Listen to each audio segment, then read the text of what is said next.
तर नमस्कार पब्लिक, मी तुमचा ओमकार. तर आजचा विषय काय मित्रांनो, तर कोथिंबीर आणि मेथी लावायला आता सध्याचा योग्य टाइम बरोबर आहे का नाही ह्या व्हिडिओमध्ये मी डिस्कस करणार आहे.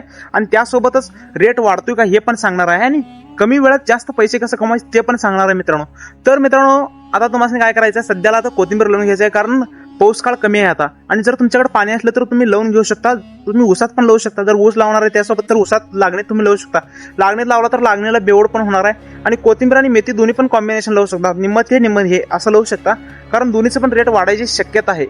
कारण का, पाऊस काळ कमी आहे. आणि जे शेतकरी ह्याच्यावर अवलंबून असतात, म्हणजे चिल्लर पिकावरती अवलंबून असतात, जसं की मक्का असू दे, ज्वारी असू दे, गहू असू दे, काही असू दे, त्याच्यावर अवलंबून असतात, ते कॉम्पिटिशन मध्ये साईडलाच येणार. कारण का, पाऊस काळ कमी आहे असं म्हणा. पाण्याची कमतरता त्यामुळं रेट वाढायची शक्यता आहे.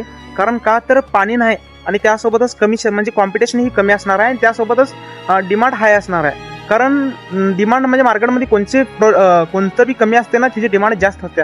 तर कोथिंबीरची डिमांड ही जास्त असणार आहे आणि कोथिंबीर लवकर येते. तर 30 दिवसात येतात. तर हे पीक भारी आहे तुमच्यासाठी आणि तुम्ही फायदा ठरवून घेऊ शकता. तर व्हिडिओ इन्फॉर्मेटिव्ह वाटला तर लाईक, शेअर, सबस्क्राईब करून घ्या. तर भेटूया पुढच्या व्हिडिओत. तोपर्यंत मनापासून धन्यवाद.